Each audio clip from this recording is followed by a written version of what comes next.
Welcome to the Personal Pension Radio Podcast, where it's all about helping you complete your financial journey to retirement. Discover time-tested strategies and get unconventional insights into wealth building and retirement that actually work. Break away from the herd and go for the retirement you dream of. And now, here's your host, the income engineer, Kraig Strom. All right, back on Personal Pension Radio. You heard it. I am the income engineer, Kraig Strom here, joined on the line, Gina Zakaria. Are you there? Hi. Fantastic. Gina is actually on the line for an interview today because I found her on the worldwide interweb, and I just thought she is a perfect person to interview on the show. So before I jump in, Gina, I've got to take care of my usual housekeeping items. Because I'm in an interview mode, I just want to jump right into things, but I always have to remember my nice little short disclosure. Somebody asked me once, why do you have so much disclosure? You've got a disclosure in the middle, at the beginning, you got a disclosure at the end. Well, it's because I am actually a real certified financial planner. I am regulated. I'm licensed. I actually have oversight. I have rules to follow. I'm not a First Amendment financial entertainer like certain people on the podcast or radio. So here's the disclosure. I'm not an attorney. I am not a certified public accountant. I am a certified financial planner professional, but as cool as this microphone and the podcast idea makes me sound, please don't act on things that you hear on my show or any other show for that matter, especially from financial entertainers or on radio or podcast, without meeting with a qualified financial planner first. I would love that qualified financial planner to be moi, to be myself, of course. Shameless plug, always Kraig with a K at kraigstrom.com. But please don't act on things that you hear on television, radio, podcasts, things like that, without actually meeting with someone to talk about things on your specific situation. That's my initial disclosure. The big long one comes at the end. Now, Gina, you are joining me because you are the Frugal Convert. And I'm not sure if you remember how I found you on the World Wide Web. No, I don't remember. I actually have a segment that I like to do, a tribute to Clark Howard, someone that I've listened to on the radio and podcast for many years. Clark Howard is a very frugal, saving money kind of guy, and he does a deal of the week. He actually records a session on a regular basis here on KFI, one of the big local AM talk shows that I listen to. So I started including Deal of the Week, my quest for lifestyle deflation. And as I get into the mode of doing this podcast, sometimes I like to go out and just search for different topics and different ideas. And I actually search for tips on being frugal, saving money. And sure enough, Miss Gina popped up at money.com. She is a published author on a number of different platforms. I'll have her talk about that in a little bit. But her article popped up, being frugal and becoming frugal, tips and tricks and such. And before I started mentioning it on my podcast, just paying tribute back to Gina as the author, I thought, man, this is a perfect time to interview someone who is absolutely committed to that frugal movement. And I love that. So that's ultimately how I came to contact Gina, was getting in touch with her because I read her article on money.com. And there you go. Well, I'm glad you found me because I'm really happy to help. Oh, it's outstanding. So before we jump in, I'm going to do, in honor of this episode with Gina, I'm going to share a deal of the week, right? So a deal of the week this week for me was actually finally breaking down and buying a new smartphone. Gina, woo-hoo. Yeah, I know. She's excited for me, right? New smartphone, woohoo! I actually sat with a gentleman yesterday, Gina, that he commented on how old and dinosaurish my phone was. because I can totally relate to that. and I said, yes, I know. I have a new one on order. For listeners, you know that I just hate spending money on things that, like technology, like a phone. It just seems so crazy to me to spend so much money on it. And I have been an iPhone person for a long time. I drank that Steve Jobs iPhone Kool-Aid a long time ago, and they're so darn expensive, right? Yes, they absolutely are. Oh. And I don't think for any really great reason. I mean, you can get a phone that's functional for a lot less. But I can watch TV on a train and ignore all of the human beings around me. Right? So I broke down, I did my research, I even checked with my brother-in-law, and I jumped off the Apple iPhone train, and I am now an Android owner. I bought a Motorola G7 Android phone, one of the best value rated phones out there on all the research. But even better, I bought it through Amazon in their warehouse. Those of you listening that don't know what the Amazon warehouse is, pay attention to this one. It's a great place to find deals. Gina, have you ever shopped in the Amazon warehouse department? I haven't, but now I'm intrigued. The Amazon warehouse department is where things are sold when they are returned back to Amazon, and they're still saleable, but they're not saleable as brand new. They're sold as basically used or open box. So the Motorola G7, the cheapest price on Amazon was $219, roughly so, and I got mine for $172. So I got it for 22% off. About 22% off the regular Amazon price. And That's a great deal. Yeah, it's an awesome deal. But then when I really went back to compare it, the Google Pixel, the Pixel 3 was the phone that a lot of people said that's the one you got to buy on eBay, buy it used, get a deal. Well, those things were $400. Minimum $400. So if you look at just the comparison from the G7, which is essentially brand spanking new phone, to the Pixel 3, which is used, I got it for 57% less. So that's an awesome deal. Yeah, and I didn't spend $1,000 on a new iPhone 11. Right. I couldn't sell enough plasma, at the blood bank to be able to go afford to get an iPhone 11. So yeah, I hear you. So that's my deal of the week. I am officially an Android owner. I'm still learning my phone, and it's kind of cool. But sorry to the Steve Jobs and his legacy. I have now switched over, but I am recording the episode on an iPad still. So yeah, can't get away from it. There's balance now. Let's jump in. Gina, I'm so excited that I actually was able to find you online. Love that I found you on money.com as I was researching conversation ideas and what I could bring to my podcast listeners. And I thought, well, heck with that. I'm just going to bring Gina. And I contacted you. We got together and talked about actually scheduling this. And I think maybe if you're interested, if you like the interview, right, if you're happy when it's all said and done, we might do this on a regular basis because I would love to have you in as that deal of the week segment on the podcast. That'd be kind of cool. I'd love that. That sounds very interesting. So before we jump into the questions, because I've got questions, tell me about family and who's all in the house there with you.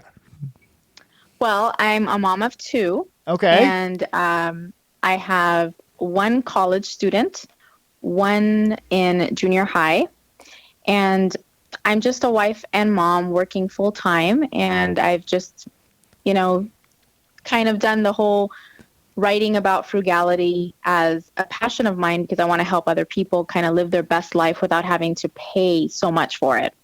Totally agree. But, let's not bypass that idea. Just a mom? Heck no. Mom's the hardest job, period. Hands down. Absolutely, hands down. So, Gina, you're just getting to know me. I'll tell you, there's some kids who live across the street, young boys, mom and dad. The boys are copies of me. They are just ADHD crazy kids, just raging all the time. And every now and then I'll see the boys out there just doing something crazy or sass talking their mom or something. And I'll call my mom and say, "Thank you for not killing me." Just to say, "Oh my gosh, I can't believe you survived." Yeah, see, I have one that's just like me. So I feel like, in a way, I'm getting exactly what I deserve, because as a kid, I was exactly like her, very argumentative, very outspoken. And when I watch her, I'm like, okay, so how do I handle this? Because she's a lot like I am.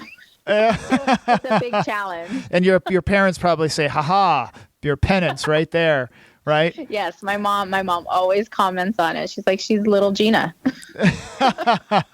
That's fantastic. Well, do you, with two kids, are they your hobbies, or do you actually have any hobbies outside of wrangling kids and being an Uber mom on the weekends? Oh, I have a few that are just my own. I love to read. I love to like do crafty kind of things, and I know that this might not be a hobby for a lot of people, but I love finding bargains. So go to, that's a good one.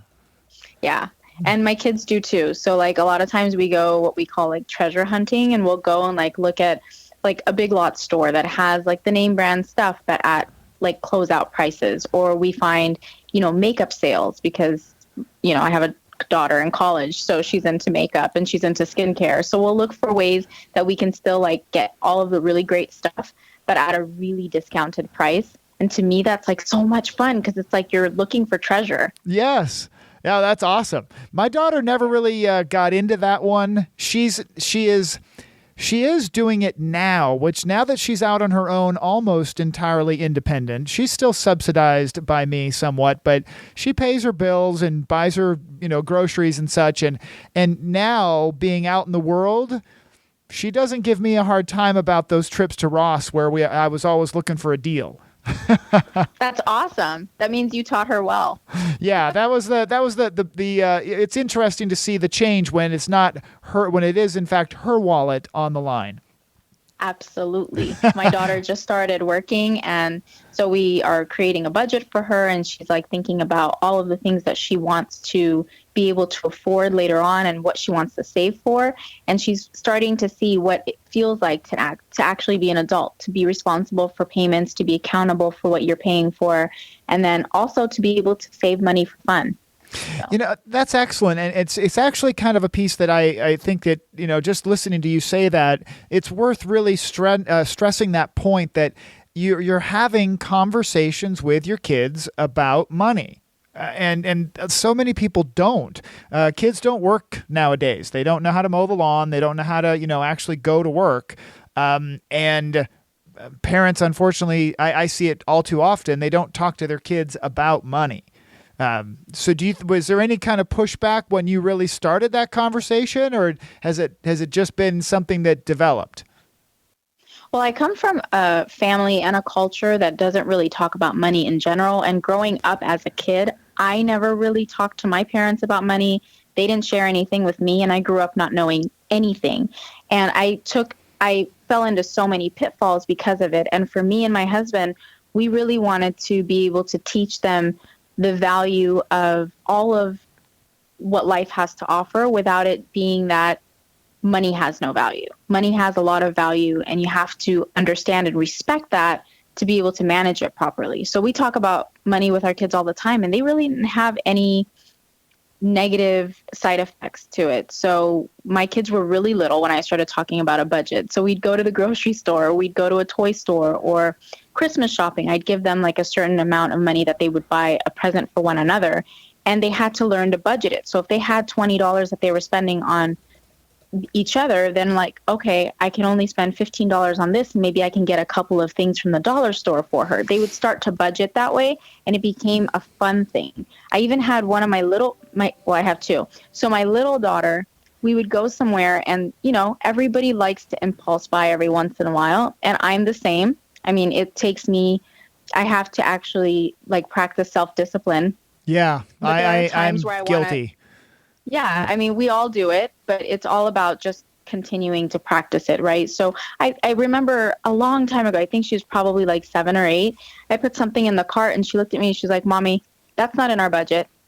And it was the funniest thing because I wasn't thinking she was paying that much attention to what I was talking about all the time, but she really was. They're so impressionable that they really pick up on things that you tell them. And it's not a shameful thing to talk about money with your kids, or as long as you're not telling them we can't afford this. Like, I think that's the wrong wording to use. But if you say things like, oh, this is something that you really want, let's start saving for that. Let's start planning for it. Let's find the best deals. And then it becomes something fun and something they can look forward to. No, I really appreciate that. That's an excellent perspective on it. What was your kind of genesis moment, your aha moment that changed your perspective on being frugal? Well, I was actually a huge spendthrift, and we lived paycheck to paycheck because I refused to go on a budget. And my husband, poor guy, who was an accountant by trade and by passion, always told me we need to go on a budget. We need to start sticking to a spending plan. And for me, I was like, what are you talking about? I worked way too hard for my money. I deserve to spend it. And so for years, we were living paycheck to paycheck because I refused to even accept the notion of having something to manage my money with. To me, it was like if I had money in the bank, that was free money to spend. And it wasn't until we were looking to buy a home and we were starting to find really good homes in the areas that we wanted. And I found my dream home. And he said, look, if we're really going to be able to afford this dream home, you're going to have to learn to be on a budget. We have to stick to something. Otherwise, we're going to end up losing that home and we're not going to be able to afford anything and we're going to live miserable. And he was right, because reluctantly, I went with him on a budget. And for the first few months, I was miserable because I was so rigid. And I had this mentality of, oh, a budget means that I just put my bills and my payments on there and I'm strict. I have to say no to everything else. And so I did that for the first 3 months, which was completely incorrect. And so I kept You were kicking and screaming. Yeah, I kept failing. I was like, well, I don't understand. Technically, according to my budget, I should have $500 left over. How come I'm over by 200? It's like something's not right.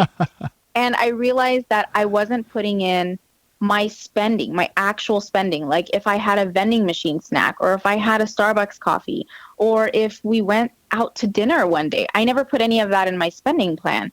Once I started to incorporate that, everything changed for me. And then it became like a game. Okay, how can I save on my grocery budget so that I would have extra money to save this month so that we can go on that vacation in 6 months? So it started to become this fun thing where it was like frugality wasn't something that was restricting. No, it was me being able to pick and choose what I really wanted to spend on so that I could spend on the things that really mattered to me. Now that's an excellent perspective. I have a very similar path in all of this. That we track everything that we spend, my wife and I, and it really helps you to get in touch with it when you are connected to it and you track it, whether it be a budget or whether you be reconciling your spending. If you are actually in touch with your spending, it really helps you to, I won't say control it, but to be aware of it and focus it. Yeah, so that you're really focusing it, like you said, on those things that you want. Now, did you go into this with debt and did you have a, kind of an uphill climb before you could get to a point where you were, more focused on being that frugal side of things? Did you have to overcome some of those kind of challenges? Yeah, unfortunately, like many other people, we had over $100,000 of debt. None of it was student loans or anything like that. It was actually all consumer debt. That's besides our mortgage. Yep. And it was really stressful. For a long time, I just felt like I was working for my debtors. I wasn't working for myself. I wasn't growing. I had nothing to show for the money that I was bringing in. And my husband and I made a pretty decent salary for where we live. And yet every single month we had nothing to show for it because all of that was going to debt payments. So that was one of the really big pieces that changed the way that I look at how I spend my money as well, because the more money that I could save throughout the month, the faster I could pay off my debt. And when we really started to get frugal with it, we were able to pay off that $105,000 in less than 5 years. Wow. And still we were saving money. So it felt so good. I felt like I finally got on the right side of money and could understand how to better manage it. No, that is fantastic. It really is. It is such a challenge, and I love how you use the right terminology. It's consumer debt. I had this conversation with a friend of mine recently that is he's gone back to school, just thought it would be good to run his business. He's a small business entrepreneur, and he thought it'd be good to go back and take a business class, and they're doing an economics section, and he asked me what I thought of consumer debt. And I said, well, that is right there the big ticket that I believe that's going to be the problem in the future, is that we have this programmed mentality that, we just charge it. You got a car, you got phones, you've got just any number of things nowadays. Gosh, people are charging things for their pets. And it's amazing. We just put it on a charge card. And you don't even realize how much in interest you are paying, because you're just, everything that you want, you're like, okay, well, I'm going to go out today and I'm going to go get it. We no longer have that notion of delayed gratification, like actually saving and getting excited for that thing, really knowing if you really, really want it. How many times have we purchased something and it sits with the tags on it for a year or two before we even touch it, just because we bought it just on impulse? I mean, I had things like that in my closet so often. It's kind of shameful, but like, we buy things all the time that we really don't need, we really don't want, but we see them and we think, oh, I could probably use that. And that's a really bad mentality to have if you're trying to save money and actually do better with your money. I have to tell you, just to make sure, I'll be your therapist here for just a quick minute. You are just normal. Right? You were just we're just being normal, regular folks. That the alternative, right? The kind of breaking with the herd mentality of the marketing machine that is, Walmart, Target, the mall, retail, just buy. Breaking with that is is difficult. It's just very difficult. My question, I guess, what that comes from that is, did anyone in your family or friends kind of give you that crazy look or comment saying, that's kind of weird, or look at you strange as you talked about your journey into, that frugal approach?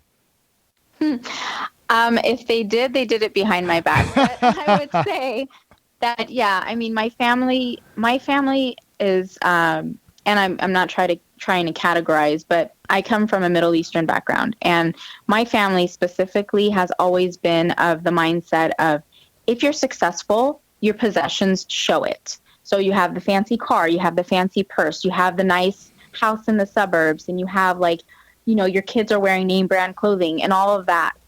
And for a long time, my mom would always tell me, you know what, you sacrifice too much.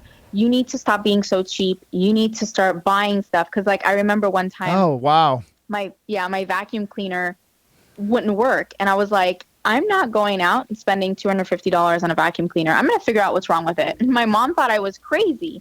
And all it was the vacuum belt had ripped. So I went to Home Depot and got one for like $5. Yes. And it worked.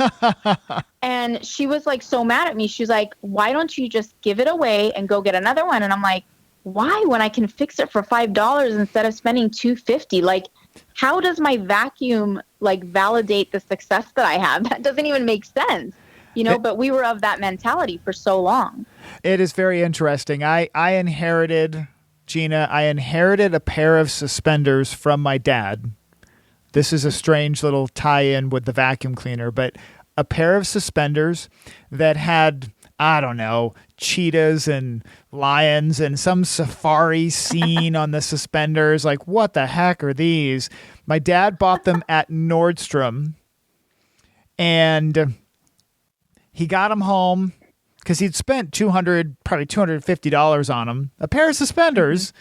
Yeah. He got them home, and my mom said one thing wrong about the suspenders. Those are kind of weird, but he never wore them.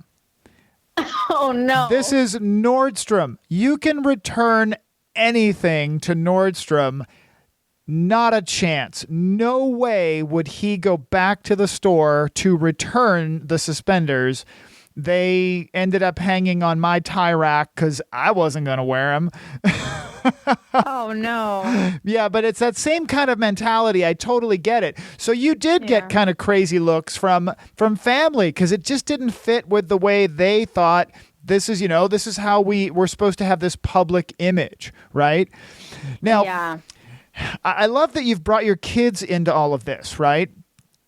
What was a kind of a key thing? Because I'm going to ask you about holidays because we're going to be putting this episode out in November. And it's right in front of Christmas, the biggest, baddest spending time of year, right? And when people go into debt, yeah. Absolutely, right? Let's do that. But I'm really curious, right? Was there a particular key thing that you could point to that has helped you on this journey? I would say that I think the biggest takeaway from all of the things that I've experienced is that my kids are so much better off. I have a daughter, the college student, who refuses to go into debt to get her degree. My other daughter thinks about how she can do chores around the house and save for the things she wants. They understand delayed gratification.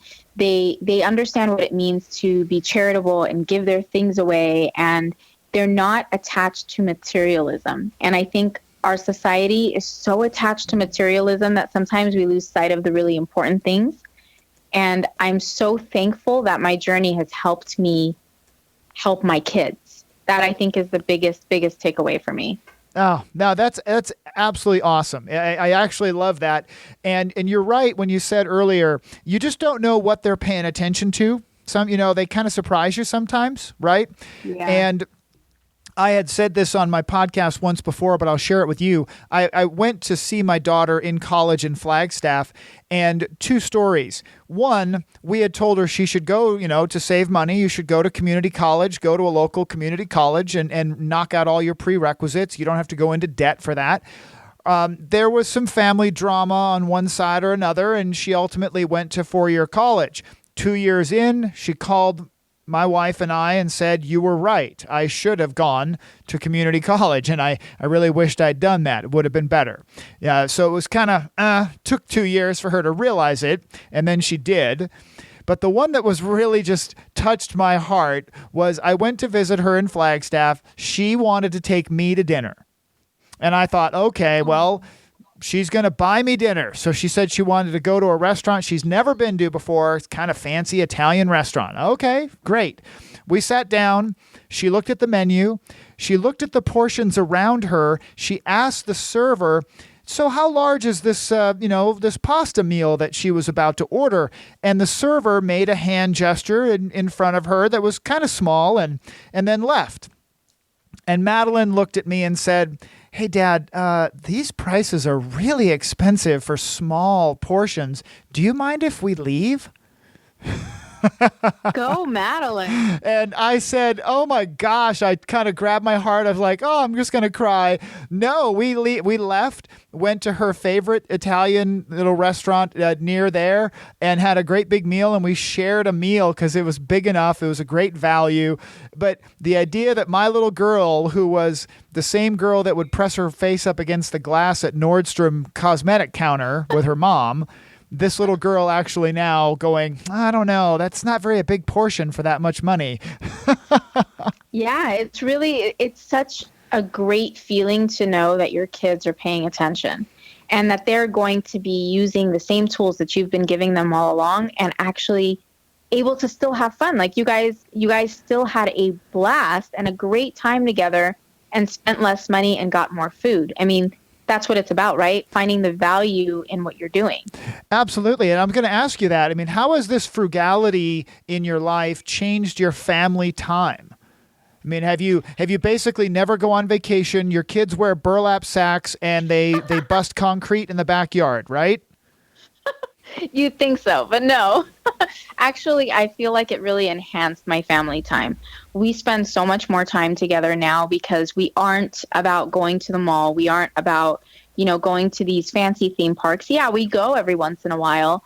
But it's mostly that we spend time at home watching a movie together or at home playing board games, or we save and we go on a cruise because I feel like cruises tend to be very affordable for a they're an family. awesome value. Everything is included. Yeah, awesome value. Included.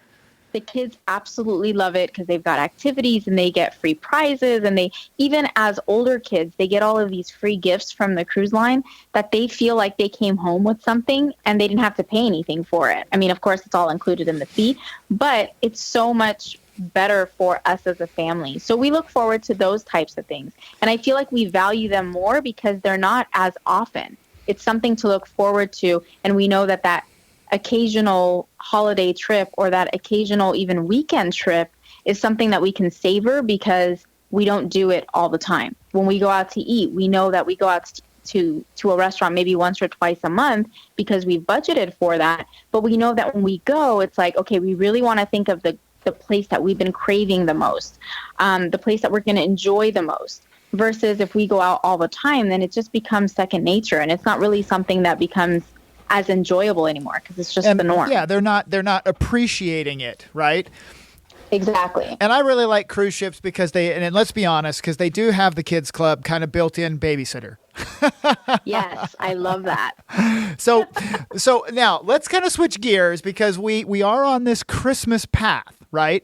So yeah, I'm really curious, as you are out there getting ready yourself, what advice do you have for folks getting ready for Christmas, right? And whether it's Christmas or Hanukkah or whatever it is, the holiday that you celebrate, what tips and tricks do you have out there, suggestions that would help our listeners?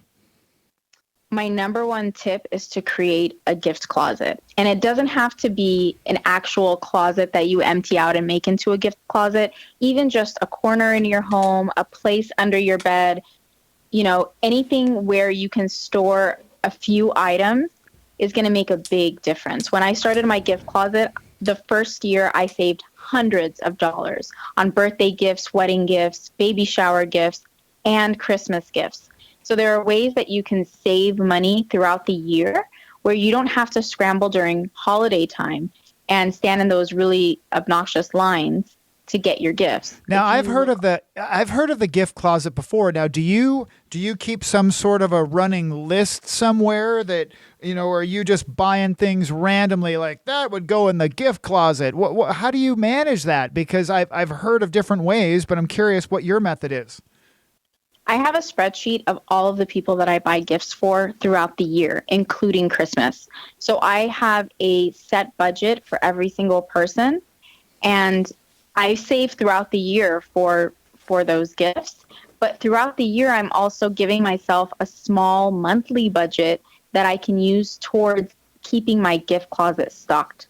Because sometimes you get unexpected events that come up. Your child's friend from school has a birthday. Well, I don't have them on my budget, but because I'm always looking for deals on a monthly basis, I always have something that is generic, something that would work for a specific gender and age that would be suitable for them. And then we can make it more special by having the card, a handmade card that my daughter makes for her, or something if it's like a baby shower or like a wedding shower or something like that. Same kind of thing. You get like, a typical present, maybe a blender, or if it's a baby shower, you get them a nursing cover or something that could be used for anybody.